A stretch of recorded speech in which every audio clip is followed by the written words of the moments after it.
Okay, welcome everybody for coming to our first seminar this spring. And our first speaker is Wei Qian from Paris. Uh, Today she will talk about geodesics in Brownian map. Thanks, Wei. Okay, thank you very much, Xin, also for all the three organizers, Nina, Yuan. So thank you for inviting me to this seminar. And I am very glad to talk about my joint work with Jason Miller from University of Cambridge. So on geodesics in the Brownian map. Strong confluence and geometric structure. So I'll first start by giving background and motivation, and then I will talk about our results on three aspects. So first is strong confluence of geodesics, and then geometric structure of geodesics, and then approximation by geodesics between typical points. And finally, I will give some ideas of our proofs. So first background. So, so what is a Brownian map? So the general idea for this object is that it is a canonical model for a metric space chosen uniformly at random among all metric spaces which have the topology of the two-dimensional sphere S2. And more precisely, to justify this idea, so the Brownian map has been proved to be the Gromov-Hausdorff scaling limit of a large class of planar random maps chosen uniformly at random. It was proved by Legal that it is a scaling limit of triangulations and 2p angulations with n faces as n goes to infinity. And it was also independently proved by Miamon for quadrangulations with n faces. And it was also later proved by some other people to be the scaling limit of some other planar maps.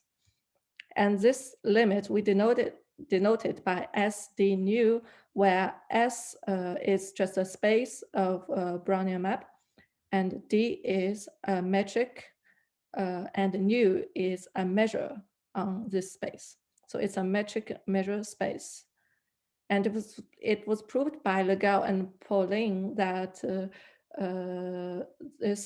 Brownian map is homeomorphic to the sphere S2. There was also a later proof by Miamon, which is different and simpler. It was also proved by Legal that the Hausdorff dimension of the Brownian map is equal to 4. So it is a very irregular object. And then it was also proved in a series of works by Miller and Sheffield that the Brownian map is equivalent as a metric measure space to the square root 8/3 Liouville quantum gravity. And this allows one to canonically embed the Brownian map into the sphere S2. And here I show a simulation. Maybe many of you have already seen this kind of simulation. So it's a quadrangulation with many faces made by Jeremy Bettinelli, and it's supposed to approximate the Brownian map. So in a pioneering work by Legal, he classified all geodesics in the Brownian map to the root of the map. So the root is just a distinguished point row, and Legal showed that for nu almost every point in the Brownian map, there is a unique geodesic between z and the root row. So nu is this random measure on the Brownian map. So for almost every point, there is a unique geodesic. But however, there do exist points in the Brownian map which are connected to the root by more than one geodesics. And he showed that they can be connected by at most 3 geodesics to the root of the map. And the set of points connected by 2 or 3 geodesics to row is, of course, it should have new measure 0 due to the first fact, but there are still many of these points that are still dense in the Brownian map. And he also showed that the set of points connected by 2 geodesics to row has dimension 2. The set of points connected by 3 geodesics to row has dimension 0 and is countably infinite. And he also showed that if a point is connected to the root by 2 or 3 geodesics, then the topology of these geodesics must be like what I have shown in these 2 pictures. So they start by being disjoint immediately, and then they will merge with each other before reaching the root row. And then Legal also observed a phenomenon which is called confluence of geodesics at the root of the map. So whenever you take 2 points Z1, Z2 and look at 2 geodesics from Z1 to row and Z2 to row, then these 2 geodesics, they will almost surely merge with each other before reaching the root. And this property plays a major role in the works that identify the Brownian map as the scaling limit of uniform random maps by Legal and Miamon, and also in the proof of the equivalence of the LQG with the Brownian map by Miller and Sheffield. And finally, I also point out that in fact, the law of the rooted Brownian map is invariant if we resample the roots independently according to the measure nu. So all these properties to the root row of the map, they in fact hold for any point which is independently chosen according to nu. So for nu, almost every point of the Brownian map. And these points, we call them new typical points of the Brownian map. So now we have very well understood geodesics to new typical points of the Brownian map. So what about geodesics, which are between 2 points that are exceptional, which belong to some set which has new measure 0? So there is a result by Angel, Kolesnik, and Miamon. So they studied the so-called JK normal networks. So as I show in this picture, a JK normal network between a pair of points is that at one point you have J geodesics which start by being disjoint, and then they merge all together in the middle, like here, and then they again split into K disjoint geodesics before they merge at the final point. So here you can see a 3-2 normal network on this slide. And in their work, they showed that the set of pairs of points connected by a JK normal network is non-empty if and only if JK belong to 1, 2, or 3. And also, they computed the set of pairs of points connected by a JK normal network. It has dimension 12 minus 2 times J plus K. And also the set of pairs points connected by a 3-3 normal network is dense and countable. I forgot to mention that this work is about geodesics between exceptional points, because when you see if J and K are not equal to 1, when JK are not equal to 1, Z1 and Z2 are both exceptional points, because by the results of Legal, if it's a typical point like rho, then you have confluence of geodesic at this point. But here, Z1 and Z2 and JK are not equal to 1. They are exceptional points because you do not have confluence of geodesics at these points.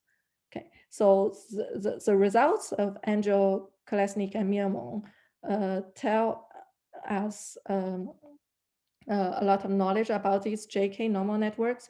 So it's some description on geodesics between exceptional points. But however, these results do not rule out the existence of other exceptional points between which the collection of geodesics has a topology which is not that of the normal network.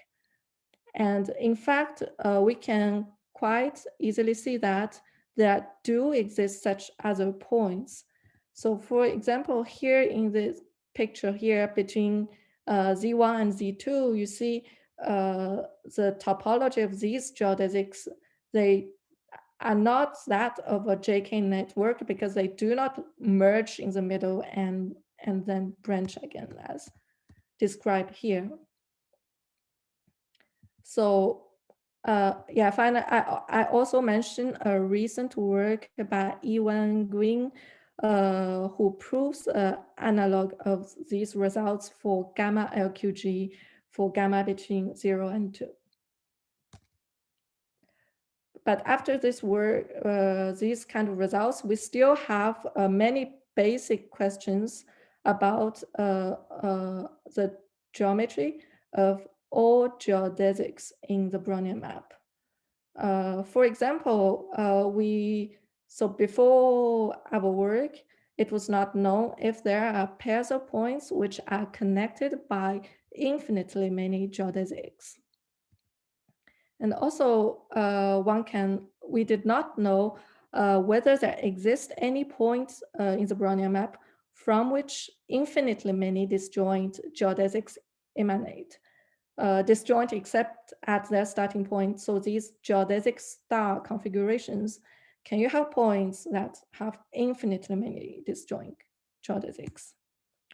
And more generally, we do not know what kind of topology of geodesics can we have between two arbitrary points, like not necessarily typical, right?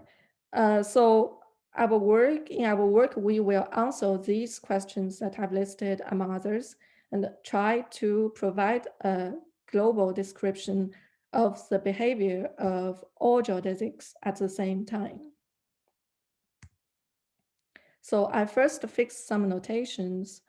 So there are different versions of Brownian maps. Often the term Brownian map refers to the standard unit area Brownian map, which means the nu S is equal to 1.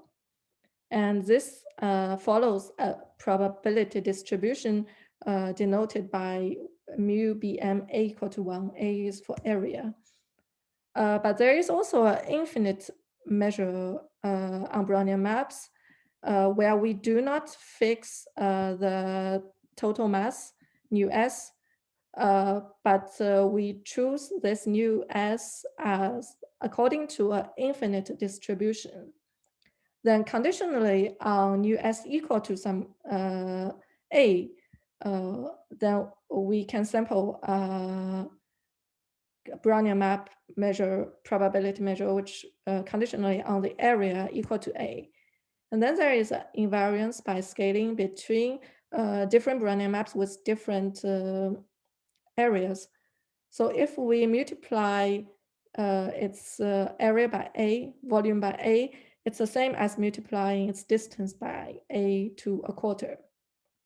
So from the unit area Brownian map, we can get an infinite measure on Brownian map. And in fact, the properties that we will prove in the following, they hold for any version of these Brownian maps. But I just show the notations here, and in practice, we will use the infinite measure on Brownian maps to state our results. So first, on strong confluence of geodesics. So as I have already mentioned, so here there's a typo. I say in fact, the confluence of geodesics, the usual confluence of geodesics phenomenon that Legel described at the root does not occur for all points of the map. So there should not be strong like in this sentence.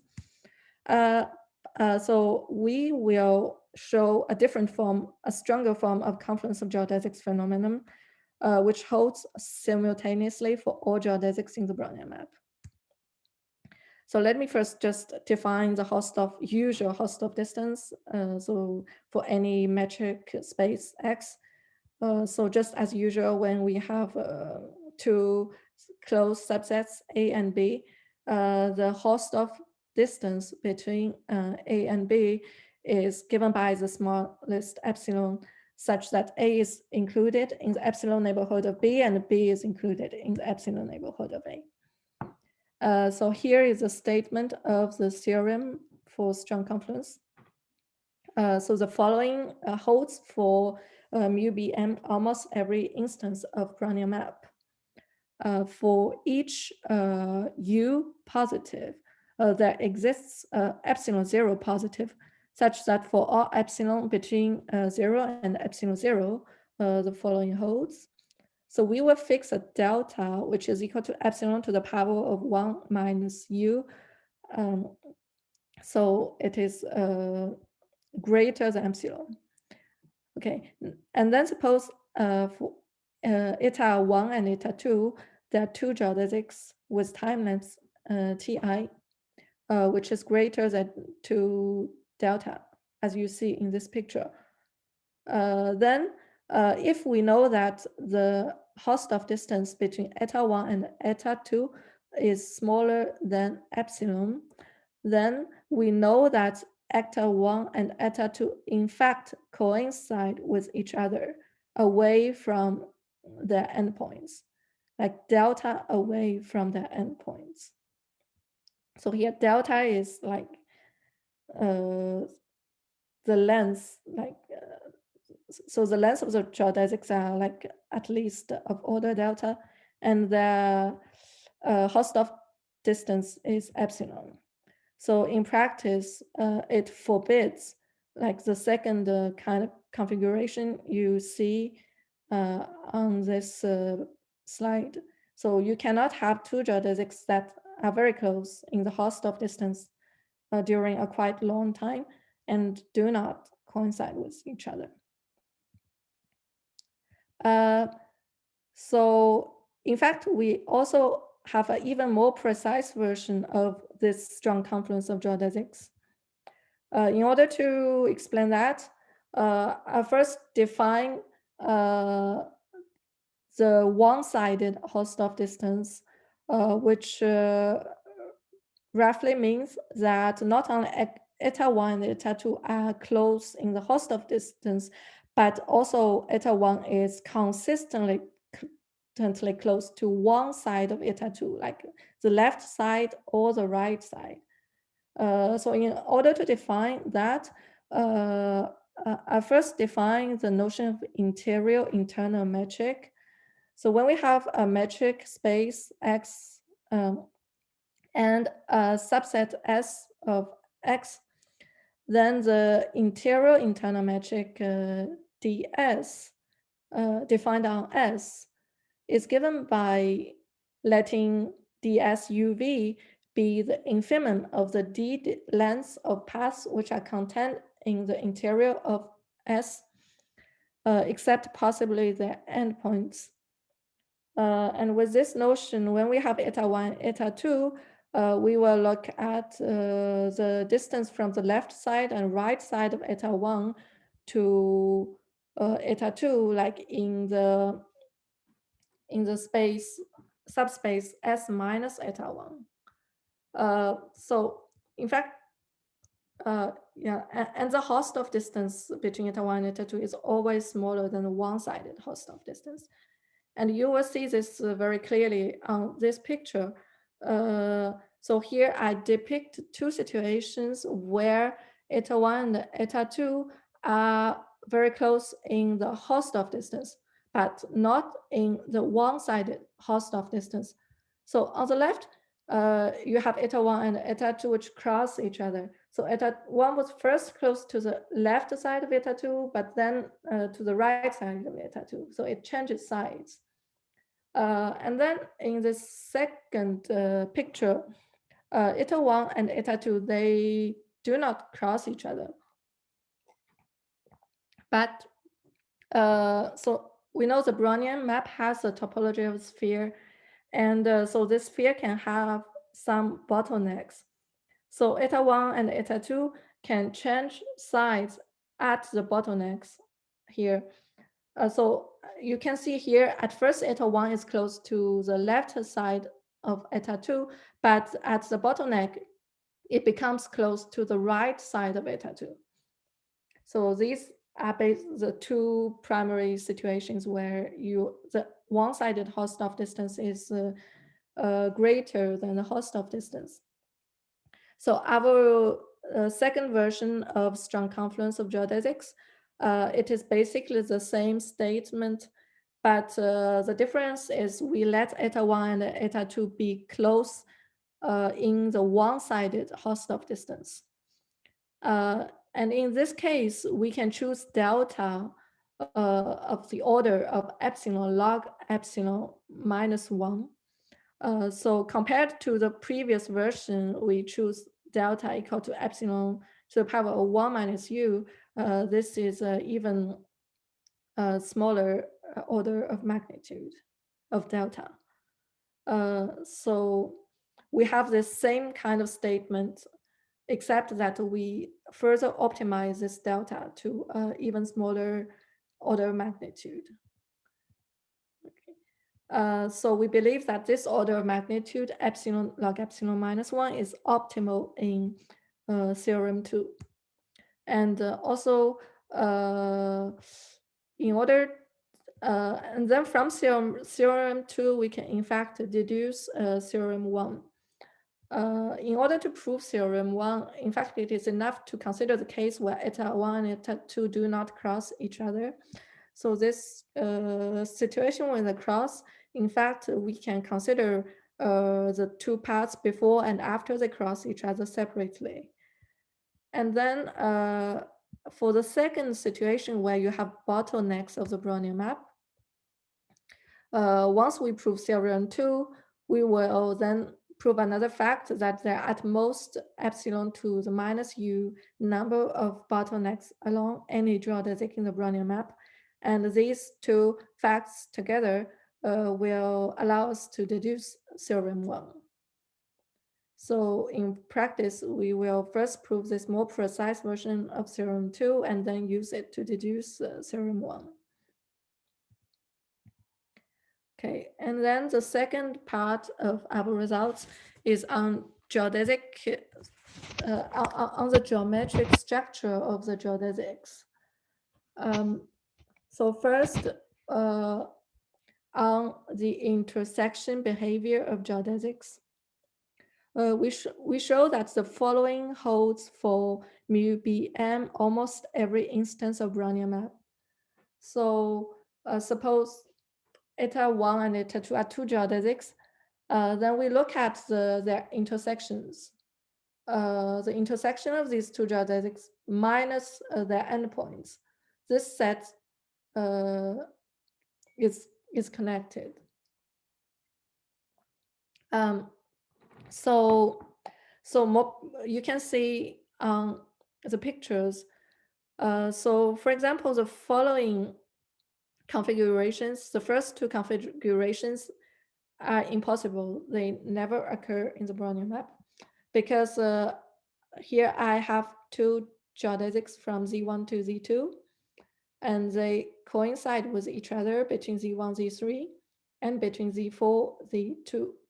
So their intersection contains these two segments of geodesics. And so this is not a connected set. So these two situations are not possible.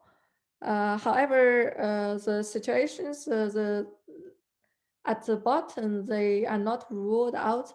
For example, on the left, I have this geodesic normal network between Z1 and Z2. If I take any two geodesics and look at their intersection, it contains three paths. It contains a point Z1, point Z2, and also a middle path. But in our theorem, we just do not consider the endpoints. So we look at the intersection minus the endpoints, and then we just get only one segment of geodesic. And this is a connected set. So this is not ruled out by our theorem.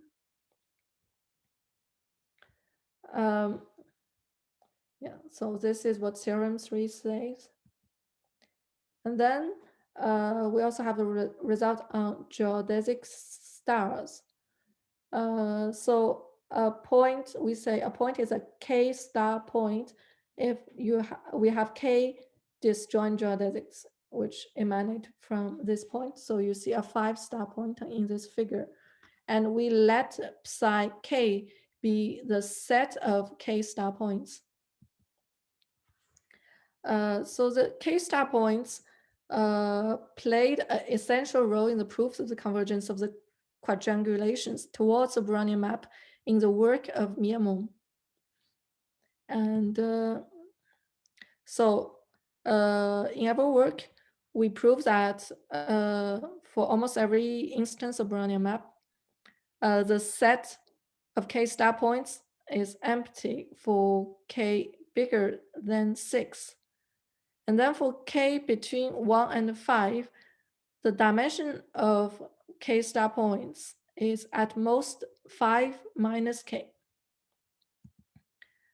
So Miamon in his work had already conjectured that there exist K-star points for K between 1 and 4, and there do not exist K-star points for K greater than 6. So Abel's theorem confirms the second part of this conjecture, that there do not exist K-star points for K bigger than 6. And then the matching lower bound of K-star points were recently proved by Legal, and it's a paper which is on archive today. In fact, with Jason, independently, we had a slightly different approach in mind, and we believe that the techniques of the proof of this theorem 4 will allow us to obtain the second moment estimate, which will also allow us to prove a matching lower bound.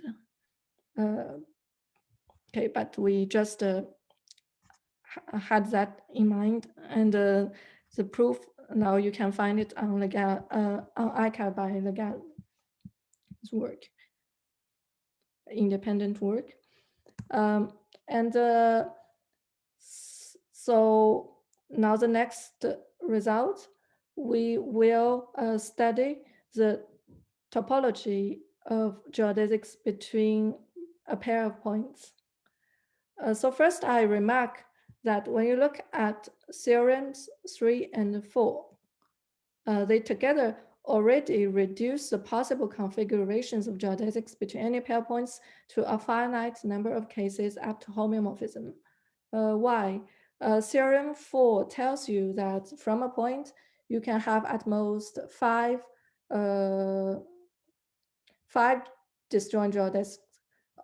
Sorry, I forgot to mention here after the theorem that so Legal proved the matching lower bounds for K between 1 and 4.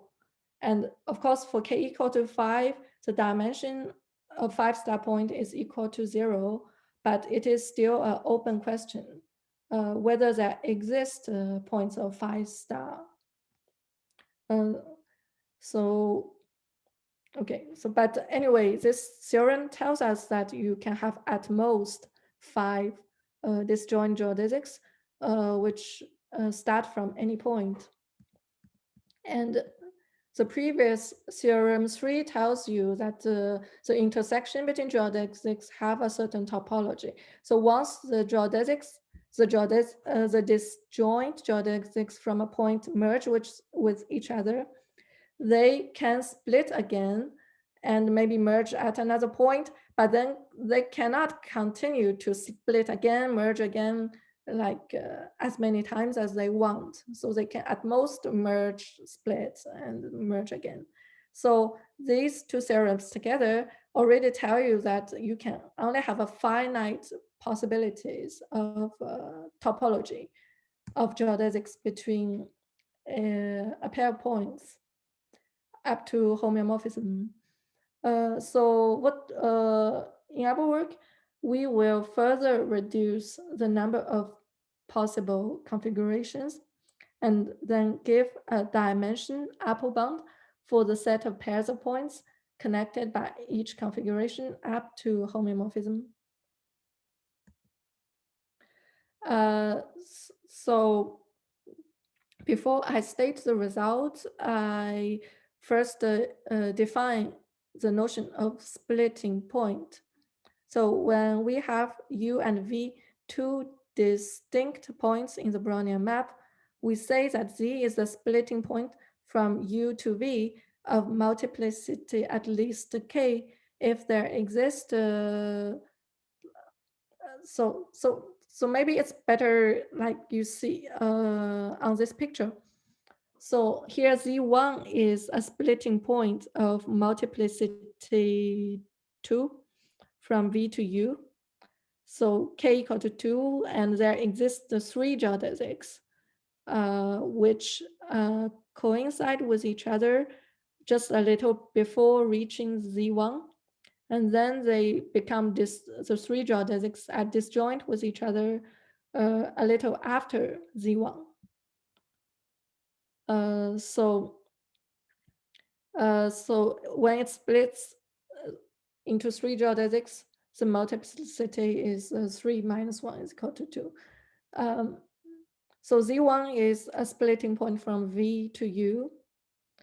There is a direction, like, so for example, here Z2, it is a splitting point from U to V, but it is not a splitting point from V to U. Hope this definition is clear. Then, so here is our result on the topology of geodesics between a pair of points. So the following holds for mu BM almost every instance of Brownian map. So for all UV distinct, every geodesic from V to U contains at most two splitting points from V to U. And the multiplicity of each split point is 1. And then we denote by phi ijk to be the set of pairs of points UV such that UV and this are distinct. And there are I disjoint geodesics that start from the point U, J disjoint geodesics from the point V, and K splitting points from V to U. So let me illustrate this definition on some examples. So for example, let me take this example that I'm pointing with my mouse, I equal to 5. So I indicate the triplet ijk here. So U is a point at the top, and V is this point at the bottom. So there are three disjoint geodesics in the neighborhood of U, which start from U. So that's why I equal to 3. And then there are two geodesics in the neighborhood of V. So that's why J equal to 2. And then there are two splitting points from V to U. So here is one splitting point, and here is another splitting point. So that's why K equal to 2. Maybe I can show it in another example.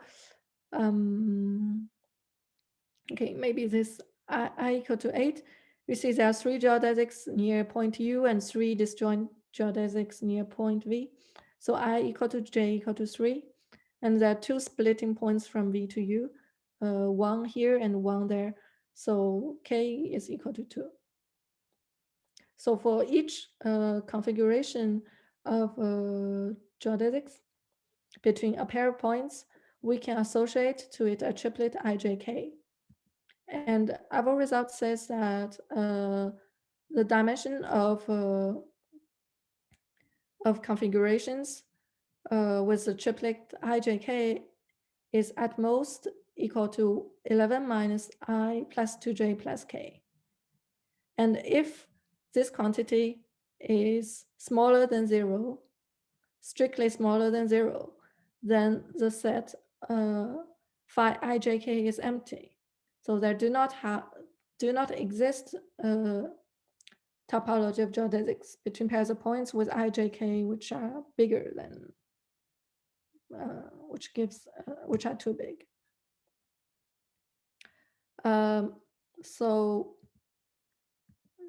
So I first remark that there is a symmetry between I and j in the formula of theorem 5, and this is due to the asymmetry of the definition of splitting points because it's from V to U.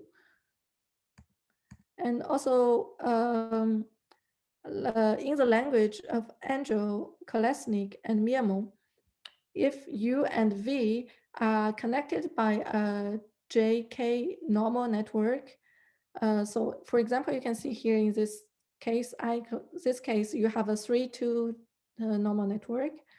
You can check that you would have I equal to j, j equal to k, and there's the capital K equal to the small little j minus 1. And then theorem 5 implies that the dimension of such pairs is at most equal to 12 minus 2 times little j plus k. And this is equal to the dimension computed by Angel, Kolesnik, and Miamo. So upper dimension, upper bound coincides with the actual dimension of these geodesic networks. And this theorem 5 will serve as a major input, which will allow us to deduce this following theorem 6 on the number of geodesics between a pair of points. So we will use phi I to denote the set of pairs of points that are connected by exactly I geodesics. So for example, in this picture, you see I is a number of geodesics. So you can count the different number of geodesics by using different paths. So for example, this gives you 6 geodesics. So we show that for almost every instance of Brownian map, there do not exist pairs of points which are connected by 10 or more geodesics. And for each I between 1 and 9, there do exist pairs of points connected by I geodesics, and we compute their Hausdorff dimension. And as you can see here, the dimension of pairs of points connected by 7, 9, 8, and 9 geodesics, they are equal to 0, but these sets are not empty. We show that they are countably infinite. And also for I between 1 and 9, if you just look at the set of endpoints of these phi I, not pairs of points, but you just look at both endpoints, then this set is dense in S for all I between 1 and 9. So the upper bounds of these dimensions in theorem 6 follow from theorem 5 and the optimal configurations I show here. So when I say these configurations are optimal, this is in the sense that when I need to get, like for example, 4 geodesics, this configuration gives me the triplet I, J, and K, which minimizes the quantity I plus 2J plus K, so which maximizes the dimension upper bound. So these optimal configurations, and the theorem 5 will allow me to get upper bound on these sets phi I. And then the lower bounds in theorem 6 follow from the following method and import. So for I in 2, 3, 4, 6, and 9, you will see that these cases here, the optimal configurations are in fact JK normal networks. And the result of Angel, Kolesnik, and Miamon shows that the dimension of the pairs of points connected by a JK normal network is equal to 12 minus 2 times J plus K. So since JK normal networks, these pairs, their endpoints belong to the set phi JK.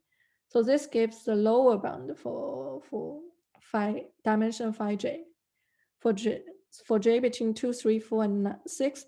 And when we look at the 3, 3 normal network, they show that their endpoint is a dense and countably infinite set.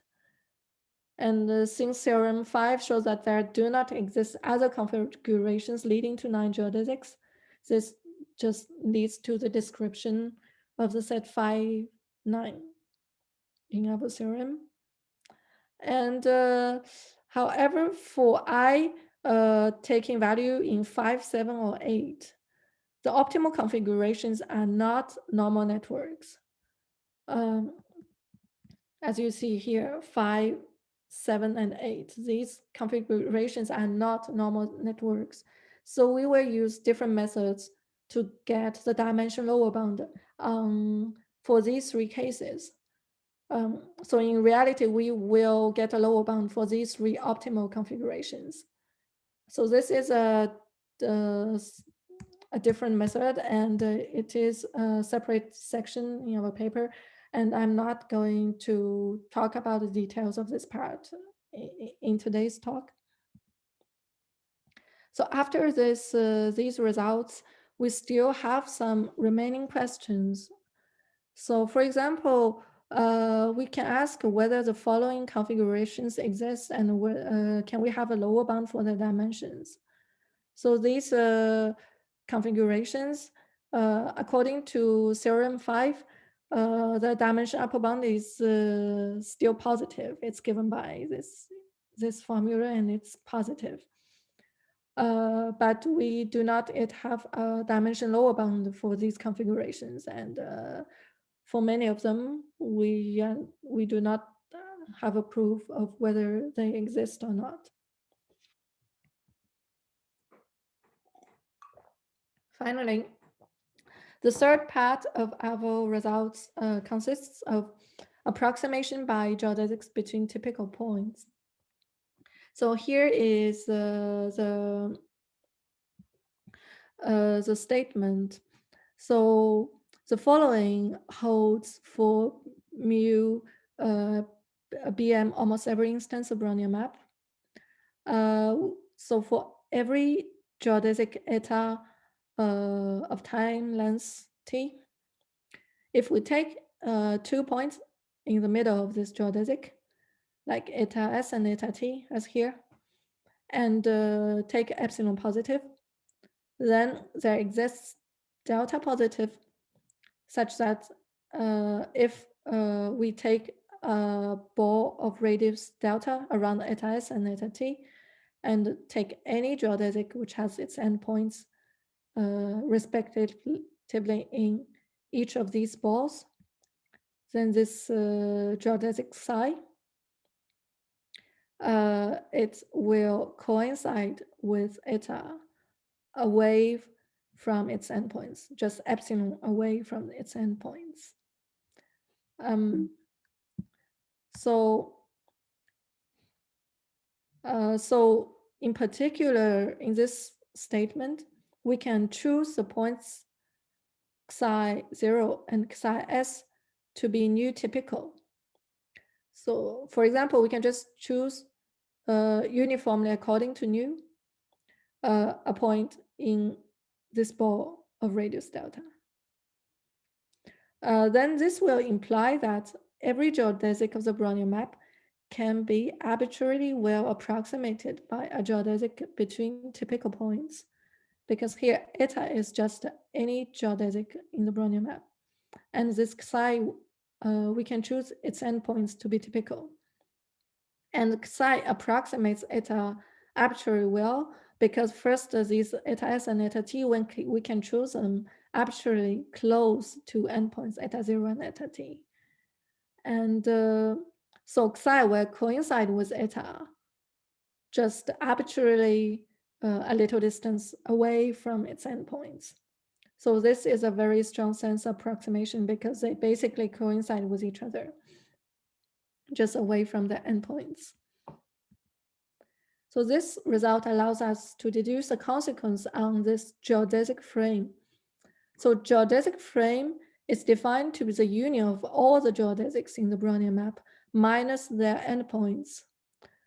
So it is clear that the dimension of a geodesic frame is at least 1, because the dimension of one single geodesic is already equal to 1. And then it was conjectured by Angel, Kolesnik, and Mielman that the dimension of the geodesic frame is in fact equal to 1. I just turn on the light, sorry. Because it's getting dark, sorry. So our result as a corollary will allow us to confirm this conjecture. So the geodesic frame of the Brownian map is indeed equal to 1. So it's equal to the dimension of one single geodesic. And here I show this, show a simulation of the geodesics. So since it was proved by Miller and Sheffield that the metric of the Brownian map is equivalent to that of square root 8/3 Liouville quantum gravity. So we can simulate the geodesics by those of the LQG. And this is simulated by sampling a Gaussian free field. So the colors in this picture, the dark color represents places where the Gaussian free field is higher, and light is Gaussian free field is lower or negative. And we also draw all the geodesics between pairs of points which are on the boundaries of this domain. And as you can see, these geodesics, they will merge with each other, and then in the middle, you just have several geodesics. So this just intuitively tells you that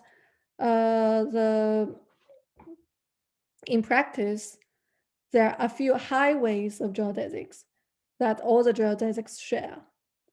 And so most points in the Brownian map is just an endpoint of geodesic. And then they will immediately join into some highway, some common geodesics that everyone goes through. That's why the dimension of the union of interiors of geodesic is in fact equal to that of one single geodesic. I forgot to say to prove this corollary, it is in fact you just need to use this theorem 7 and then approximate all the geodesics by geodesics between like points with rational a dense and countable number of endpoints. Okay, so now I have finished stating the results, and I just give some ideas of the proofs. I'm already kind of short of time, but um, I try to still give some ideas. So here's a main idea. So the proofs of the previous results by Legal and Angel, Kolesnik and Miamon, they primarily make use of the Brownian snake encoding of the Brownian map. And this encoding corresponds to the depth-first exploration of the Brownian map. So this encoding is analogous to the Corey-Vauquelin-Scheffel bijection for quadrant and the Brownian map is constructed from a labeled continuous random tree, CRT. So depth first means we explore this CRT in a depth first manner. So this kind of method leads to a very precise description of the geodesics to the root. And our work primarily make use of the breadth first exploration of the Brownian map. And this is analogous to the peeling by layers of random maps.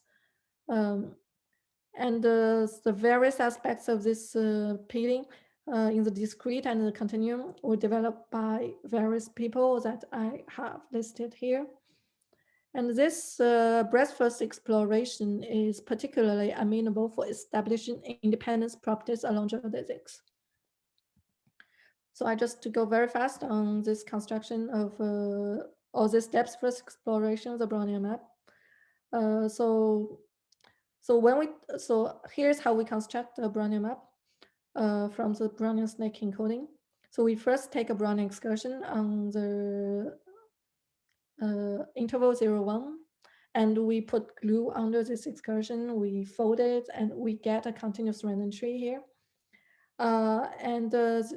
Then there is this tree is due to another geodesic tree in red that I draw here, rooted at some point x.